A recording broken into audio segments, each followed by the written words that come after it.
I don't care what you tell me. You're not going to convince me that Aaron Rodgers is washed.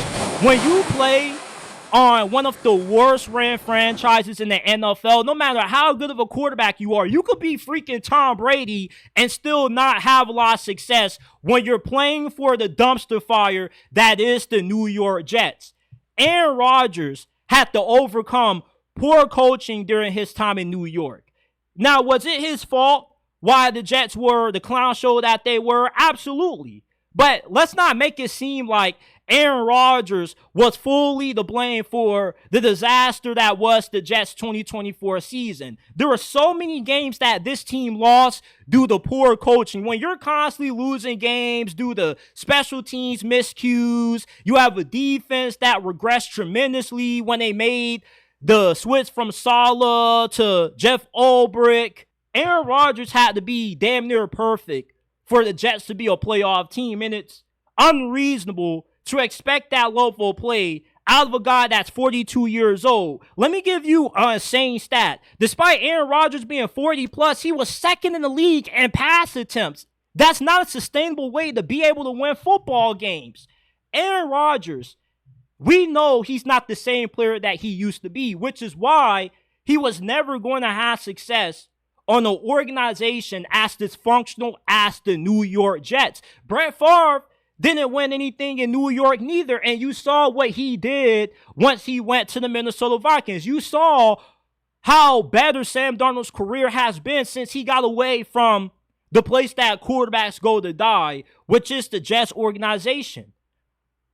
I'm willing to believe that Aaron Rodgers still has one more good season left in him. To be honest, a decade from now, when Aaron Rodgers gets that gold jacket, he's a first ballot in the Hall of Fame.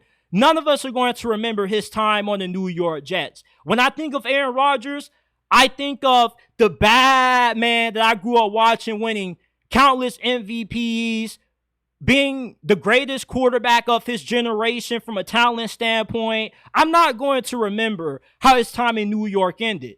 What I am going to remember is how he ends his career. And playing for the Pittsburgh Steelers gives him the best chance to end his career with a good ending. If you can go out winning a playoff game, losing in the divisional round, that's a huge W for a guy like Aaron Rodgers. I do feel like his reputation, his legacy took somewhat of a small hit with what happened, what transpired on the Jets. But football is a team sport. The quarterback position is the most important when it comes to wins and losses. But there's never been an elite quarterback that's won a lot of games with bad coaching. But there's been countless of elite coaches that have won with subpar quarterback play.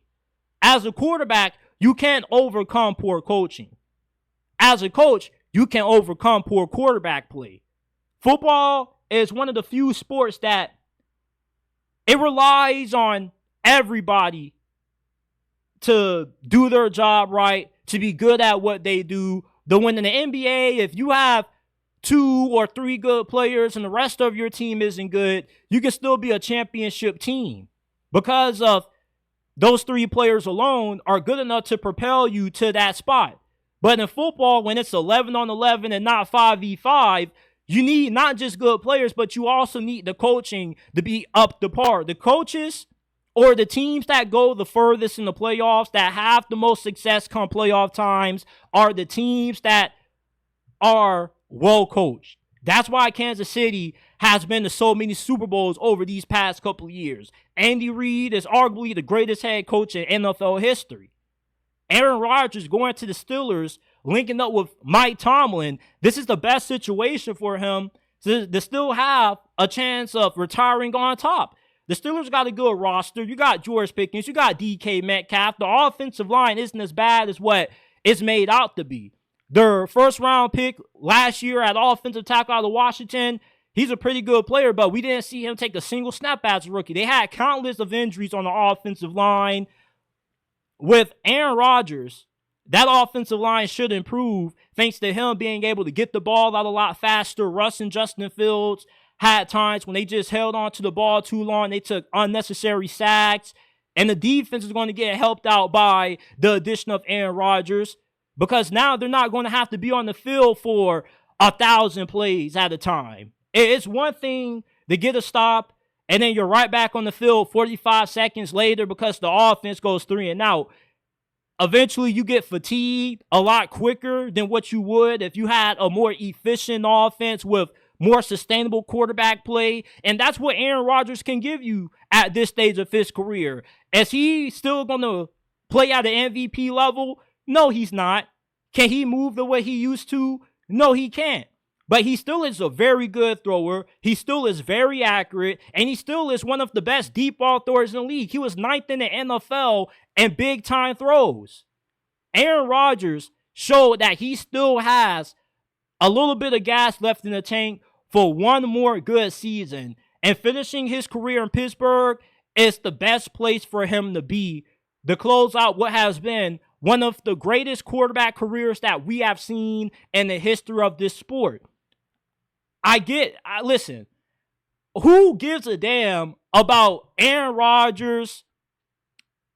Who gives a damn about Aaron Rodgers and what he thinks when it comes to getting vaccinated tonight? You know, I don't care about Aaron Rodgers' political stances. All I care about is, can he still play good football? And I believe that he can. And for the people that scream, keep politics out of sports, y'all the main people that bring politics in the fucking sports anyway.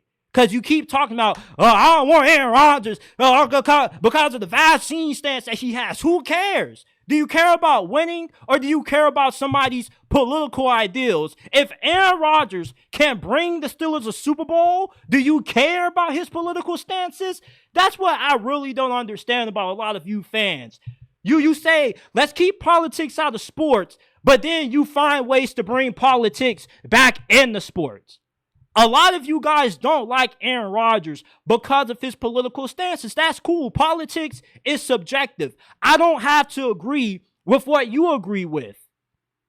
But at the same time, though, I'm willing to put your political beliefs on the side if you're still a really good player. And that's what Aaron Rodgers still is. You cannot tell me that there are 16, 17 better quarterbacks than Aaron Rodgers right now. And if there are, please name them in the comment section one by one. I would love to know. Because right now, I still would take Aaron Rodgers over Brock Purdy and Tua Tagovailoa. So just based off that, he already is a top 13 quarterback. I'm taking him over Geno Smith.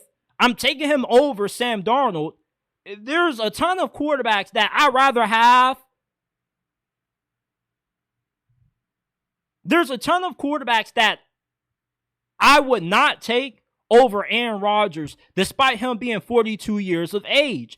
Age is nothing but a number when it comes to a guy like Aaron Rodgers. He still has some juice in the tank. You cannot judge him on a situation where the coaching was just so abysmal that it was going to be impossible for him to win without being flawless. He was really going to have to look like vintage Aaron at 42 years of age.